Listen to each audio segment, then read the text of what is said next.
Chapter 7. On Monday morning, everyone's talking about Danny's party. It seems like the whole school was there. Ryan comes up to Ben right before the beginning of reading. "Why weren't you there?" Ryan asks. "You said you were coming." "I had to do something else," Ben says. "You promised." "I didn't exactly promise. I just had to go somewhere else." "Where?" Ben didn't answer. He wished Ryan would give up and go away. "Where'd you have to go that was so important? You said you were coming to the party." "I had to do some work for Mrs. Tibbets." "Mrs. Tibbets?" Ryan frowns. "Mrs. Tibbets, the teacher?" "Uh-huh." "What kind of work?" "Just yard work." "You worked for a teacher?" "What's wrong with that? She paid me more than I ever made for yard work before. Anyway, she'd already talked with my mom and I couldn't get out of it." That seems to satisfy Ryan. He probably still feels hurt, but he goes back to his desk without asking any more questions. Ben is relieved. Ryan will forget all about Danny's party in a day or two, and things will go back to normal.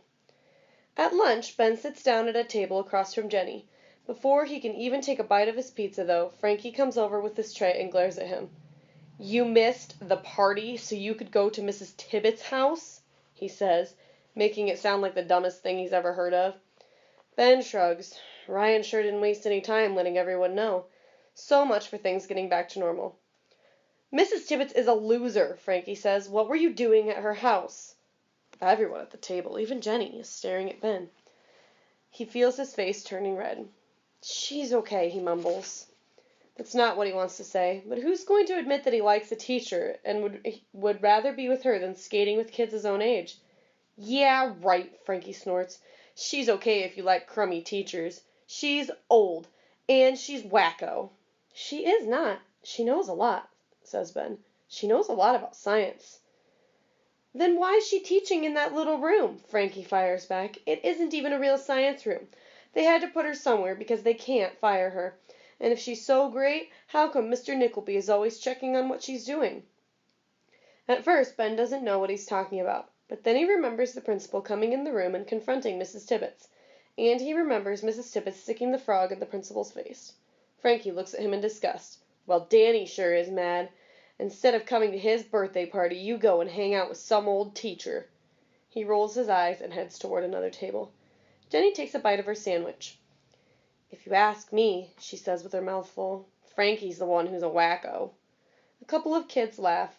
Ben looks up and smiles at her. It won't solve his problems with Frankie, but it sure helps to have someone on his side. On the playground, Ben sits with his back against the brick wall, watching Frankie and Danny and a bunch of other boys playing basketball. Since Ben is big, kids are always asking him to play, but he doesn't really like basketball, especially not today. He knows he should say something to Danny about the party, but it's not going to be easy. As they all come up the walk after the bell, Ben catches up with him. "Hey, Danny, I'm sorry I wasn't able to come to your party. I'm sorry I—" "Who cares?" Danny says, pushing past. Ben stands there on the walk as the other kids rush around him. That evening, right after dinner, Ben asks his mother if he can call Toby. He wants to talk to somebody, especially somebody who doesn't live in Massachusetts. So why does Ben want to call Toby? Most of his new classmates seem angry that he didn't go to the party. Look back at the text to find proof to reveal that reason.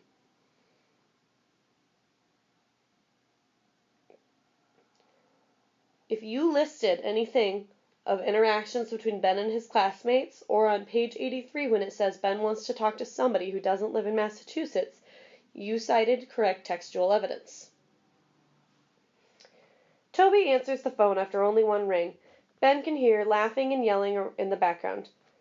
"Hello?" Toby shouts. "Toby, it's me, Ben, Snakeman." "Knock it off for a minute, guys," Toby says away from the phone. "I'm trying to talk here." Ben hears some scuffling, then Toby's voice again. "Hey, Ben, how are you?" "Okay," Ben says. Another round of laughing. "You should be here now," Toby yells. "Everybody's eating dinner here." Ben feels sick. "Great," he says. "Who's there?" "Josh and Bill. Oh, and Larry." "Larry? Larry Dunstan?" "Yeah, too bad you're not here." "But Larry's such a jerk." Ben feels terrible the moment he says this, but Larry has always driven him and Toby crazy.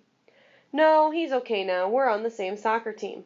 You're playing soccer? Ben asks. Toby's never played soccer before. Yeah, we had a practice this afternoon, and we're all on the same team.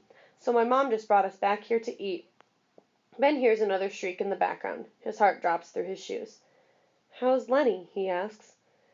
Okay, eating and sleeping. Ben has had enough. Fine, he says. I guess I gotta go now. Me too. Talk to you later. Ben listens to the phone click. Everything stinks, he says to himself. Absolutely everything. He puts on a raincoat and takes a flashlight from the drawer in the kitchen. His mother is at the kitchen table working on some papers. She looks up. Where are you going? I just want to go out for a little while, in the back. His mother looks at him for a long moment. Okay, she says finally. Don't go out for too long, and don't go too far away. He slips out the back door and down the steps. The porch light shines out across the backyard. A fine mist is falling. Ben can barely feel it. It makes the air foggy and damp. He remembers someone saying that fog is just a cloud low to the ground.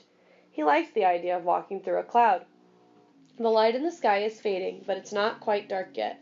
He heads down the path through the woods, hardly aware of where he's going. I don't have a single good friend in Massachusetts, he thinks.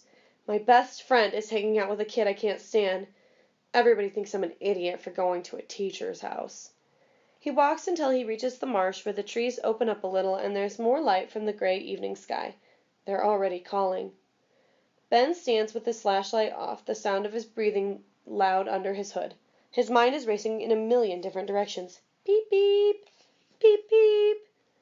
Do you remember what that word is for that type of figurative language where the word sounds like the way it actually sounds? Onomatopoeia. Beep, beep, beep, beep. He takes a deep breath, lets it out, and listens.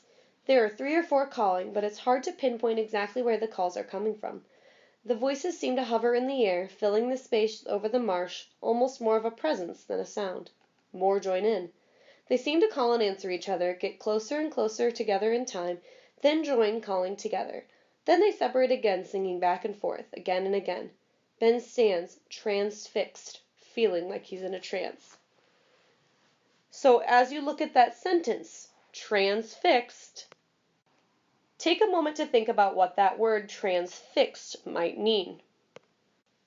Transfixed means stopping in horror or awe. In this case, Ben is amazed by what he is hearing. He feels like he's in a trance. He is so focused on the sounds of the frogs.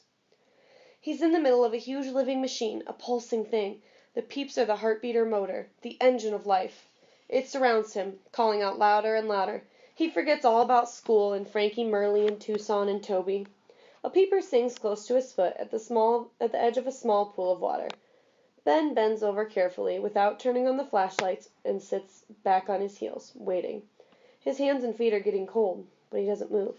The soft gray world is filled with the sounds of the peepers, and then he hears a trill above the other sounds.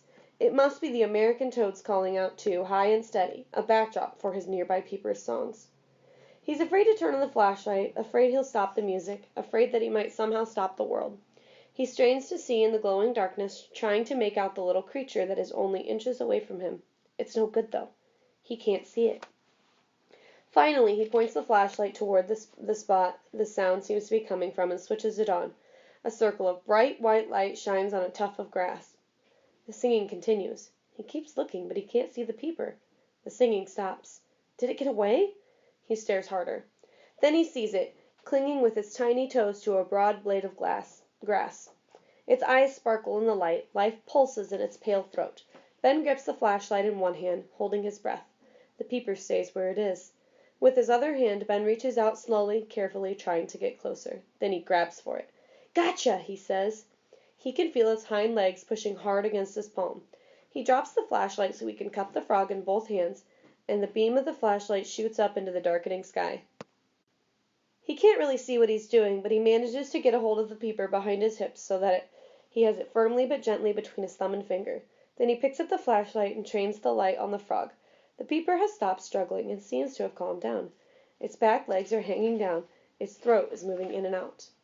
And then, after a minute or 2, or maybe 10, he doesn't know how long, Ben studies the frog, holding it carefully between his fingers. He thinks about taking it to school. Ben! his mother's voice calls out through the night, over the sound of the frogs and toads, over the pounding of his heart. He opens his hand.